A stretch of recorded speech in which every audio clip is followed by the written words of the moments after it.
Halo-halo ang nararamdaman ko. Kinakabahan ako, natatakot ako, gusto kong tumakbo pero hawak niya ang kamay ko. Iba't ibang babae, iba't ibang conversations. Rocky's Secret Files. Your story they never knew existed. Tinuruan niya ako kung paano maging isang mahusay na kabit. Yung puso ko parang sinasaksak sa sobrang sakit. Rocky's Secret Files. Secret Files. With Titan Jello. Rocky's Secret Files. Rocky's Secret Files. Secret Files.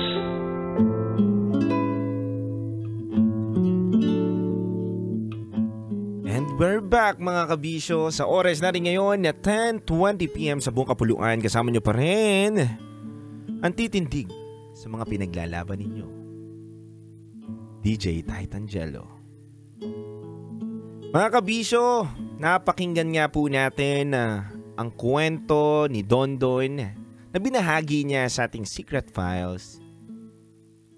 Kaya mga kabisyo, binigyan ko rin po kayo ng pagkakataon na magbahagi din ng inyong mga thoughts, comments, violent reaction sa inyong mga napakinggan na kwento. Kaya mga kabisyo, babasahin na po natin ang inyong mga komento.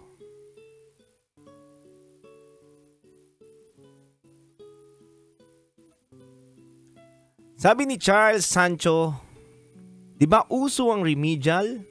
Remedial dapat ang sagot dyan para tumaas ang grado nila. Worst nightmare ito para sa isang estudyante na kumakapit sa patalim dahil sa isang guro na nag-o-offer ng ikakasira ng trabaho niya bilang guro. Ako, noong senior high school pa ako noon, always akong nababagsak dahil sa lack of comprehension, kasi sa totoo naman ay hindi madaling intindihin yung mga lesson nila. Kaya ako nasabing remedial ang magiging solusyon dahil paano ka makakapasa ulit kung hindi ka magre-remedial, di ba?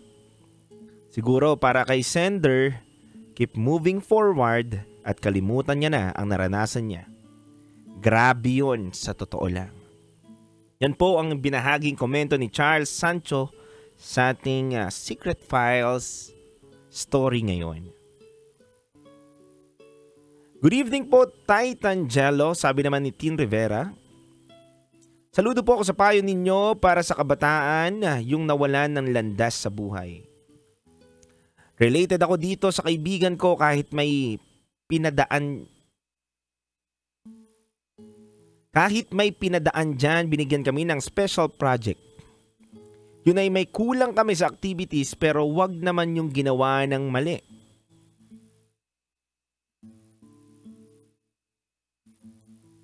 Yung mga panahon namin, parang gusto kong kumapit sa patalim pero gumawa kami ng tamang paraan katulad ng magbenta ng cookies at pastries para sa pandagdag sa payment of tuition fee at allowance lang.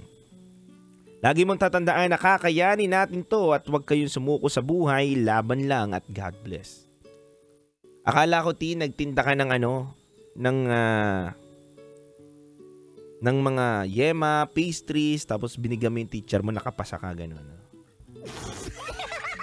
Alam ko gano'n. O kaya, nagtinda ka ng pastries, nagtinda ka ng yema, nagtinda ka ng kung ano-ano, tapos binilan mo ng bag yung teacher mo, gano'n. Para makapasa ka. Basahin naman natin ang isa pang nag-comment dito. Sabi naman ni Elizabeth, sa nakakalungkot na istorya bilang isang guro na mapakinggan ang kabaro ko na ganito ang ginawa sa estudyante. DJ Titan Jello at DJ Rocky Terra, isa po ko sa mga guro na itinuturing ko na pong pangalawang anak ang aking mga estudyante. Dahil yun naman po talaga ang aming tungkulin at gampanin bilang isang guro. Tulungan at bigyan ng magandang buhay ang aming estudyante at hindi hadlangan ang kanyang pangarap.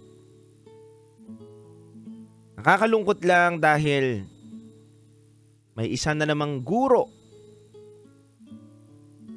ang na-involve sa ganitong storya.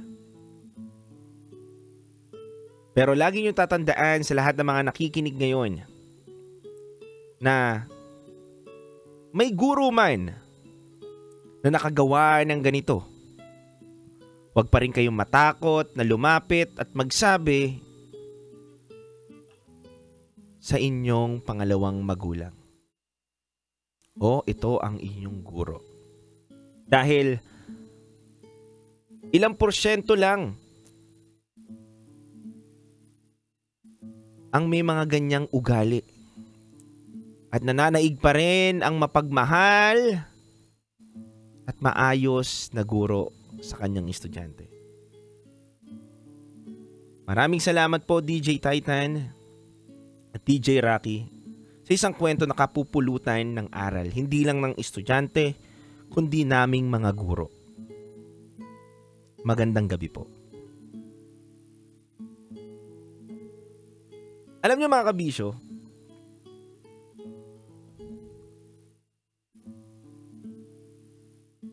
nakakalungkot lang dahil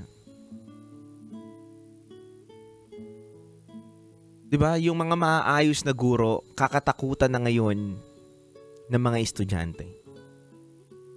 Pero tulad nga sabi ni Elizabeth na ilang porsyento lang yan yung mga ganyang guro.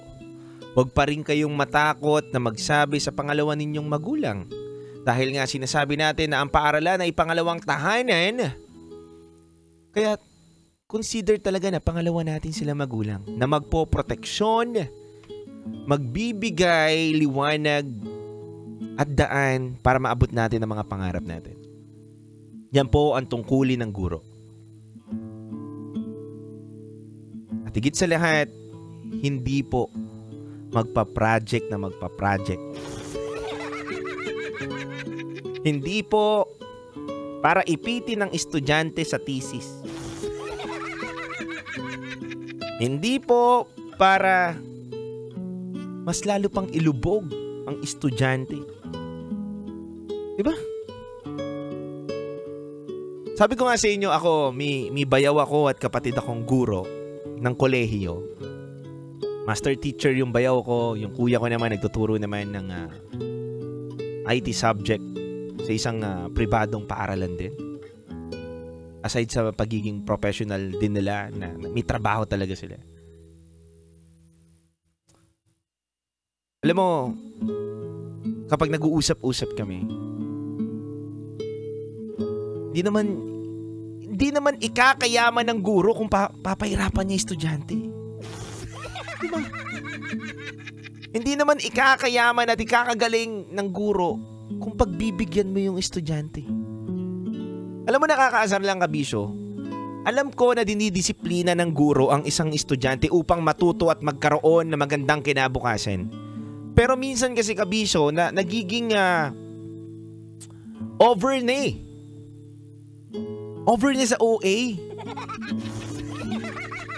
Diba? Alam mo kabisyo, sa totoo lang, hindi biro yung kwentuhan na to. Pinapagaan ko lang, pero marami ng estudyante na sobrang nai-stress dahil iniipit sila ng mga guro. Gumagawa na lang sila ng paraan.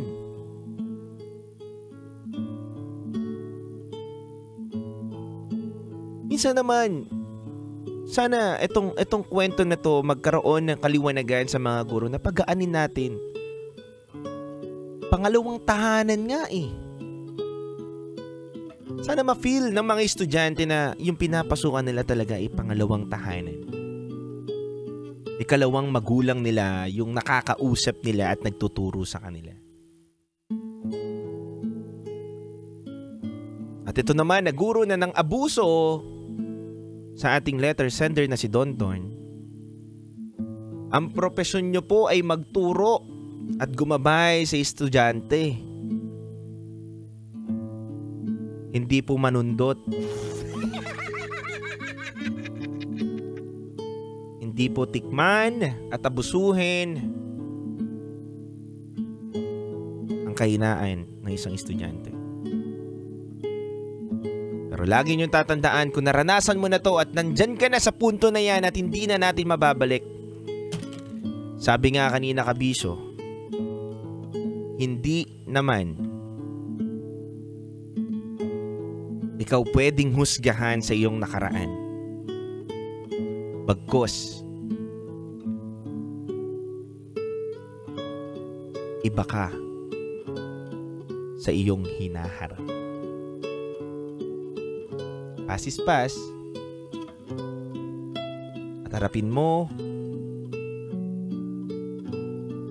ang hinaharap nang may natutunan ka sa nakaraan.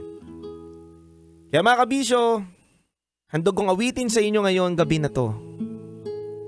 Ay awitin ni Bryan Adams na Heaven. Dito lang yan sa 90.7 Love Radio. Kailangan pa ba kayo memorize yan? Basic.